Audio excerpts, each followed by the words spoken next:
Global स्वामी, ये कैसा नाम लगा आपको, ये तो बस बता ही दीजिए, क्योंकि आगे ग्लोबली आपके जो विजन है उस पर चर्चा करूंगी। टीवी 9 जो है जो कुछ करता है वह श्रेष्ठतम ही करता है। एक बार जोरदार अभिनंदन है टीवी 9 के लिए भी, हमारे भाई जो है हेमंत शर्मा जी के लिए, वरुण जी के लिए, और जो पूरी, क्योंकि सुरभि जी से तो मेरा लगभग 2 दशकों का एक आत्मीय संबंध है, प्रेम है।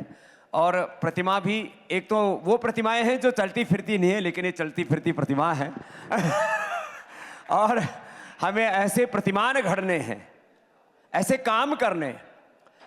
भारत में माना कि कुछ लोग प्रमाद भी करते हैं, अलग बात है कि उसके ऊपर अलग प्रकार की टिप्पणियां राजनीतिक दृष्टि से हो जाती हैं, क्योंकि धर्म की, अध्यात्म की, सनातन की जो राजनीतिक व्याख्या है, जो इससे थोड़ी देर पहले भी हो रही थी और बाद में भी होगी, वो अलग होती है। लेकिन देश में कुछ लोग प्रमाद भी करते हैं, माना कुछ लोग देश में नशा और अति नशा भी करते हैं, कुछ लोग जो है ड्रग एडिक्ट भी हैं, माना कि कुछ लोग बहुत डिस्ट्रैक्टिव हैं, कुछ लोग डिप्रेशन में हैं, अलग अलग तरह की चीजें हैं। कुछ लोग अभी बुजुर्ग हो चुके हैं, बेबस हैं, असहाय हैं, लाचार हैं, उनकी हमें सेवा भी करनी, कुछ बच्चे भी हैं। लेकिन 100 करोड़ से ज्यादा इस देश के अंदर वर्किंग हैंड्स हैं। यदि वो पतंजलि की तरह सृजन करें, आज मैं आपके सामने बैठा हूं, 35 साल पहले जब हरिद्वार में गया था, मेरे पास 1 रुपए भी नहीं था, जिसको गांव की भाषा में बोलते हैं ना, फूटी कौड़ी नहीं थी। हमने शून्य से सृजन किया और आज प्रथम 1 लाख करोड़ और उसके बाद में 5 लाख करोड़ का सामर्थ्य, साम्राज्य, सेवा के लिए, ये सारा अर्थ परमार्थ के लिए, प्रॉस्पेरिटी फॉर चैरिटी का यदि किसी ने प्रतिमान घड़ा तो वो भी पतंजलि। बहुत लोगों को दिखता है, अरे बाबा के पास तो बहुत ऐश्वर्य है, क्या बाबा के पास एम्पायर है, ये बाबा का एम्पायर नहीं। इसी एम्पायर को लेकर कुछ फैक्ट सामने रखूंगी, लेकिन उससे पहले, क्योंकि हमने ग्लोबल स्वामी कहा है और आप ग्लोबल इंस्पिरेशन बन चुके हैं, आज कुछ निजी सवाल आपसे करना चाहूंगी इस लिहाज से, क्योंकि जहां से आपने शुरुआत की है वो है सैयद अलीपुर गांव। गवर्नमेंट स्कूल में आप पढ़े हैं, गुरुकुल में आप पढ़े हैं, तो वो जो संकट, संघर्ष और आज जिस हम ग्लोबल स्वामी से बात कर रहे हैं, ये जो बदलाव आपने देखे हैं समय के लिहाज से और जो संघर्ष आपका रहा है, उसे साझा करिए। देखिए, मैं पूरी दुनिया पर जब एक नज़र डालता हूं, चाहे वो वर्ल्ड के टॉप कॉर्पोरेट्स हों, चाहे वर्ल्ड के टॉप साइंटिस्ट हों, वर्ल्ड के टॉप पॉलिटिशियंस हों, विधायिका, कार्यपालिका, न्यायपालिका, मीडिया से लेकर के कृषि, अनुसंधान, शिक्षा, चिकित्सा से लेकर के धर्म, अध्यात्म के क्षेत्र में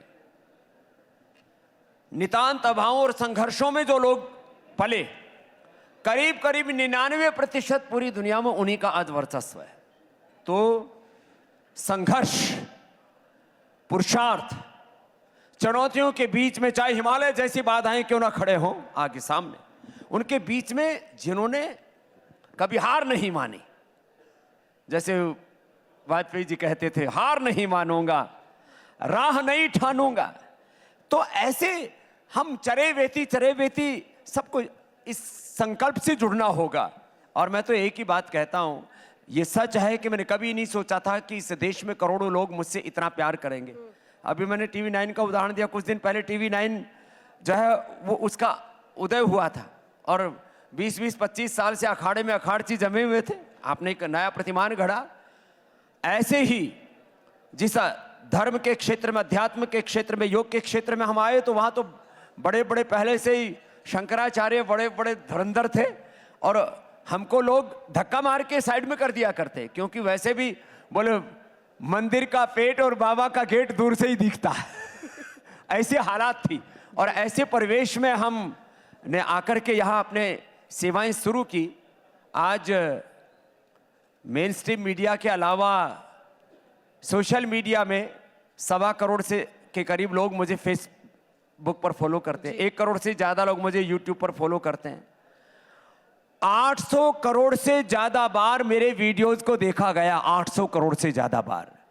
नहीं तो बाबाओं को, अरे बोले बाबा है छोड़ो ना, पढ़ा रहने दो ना, अब कहते हैं अरे बाबा है जरा देखो ना क्या बोल रहे हैं। तो ये चीज करने के लिए यदि मैं पहले बच्चा था तब 5 बजे उठता था, गुरुकुल में गया तब 4 बजे उठता था, तो आज मैं 3 बजे उठता हूं। आज भी 3 बजे का उठा हुआ यहां पर पहुंचा हूं और रोज रात को 10 बजे तक 18 से 20 घंटे मेरी रोज की दिनचर्या है कि मैं भारत माता की सेवा उसी को अपना धर्म समझता हूं।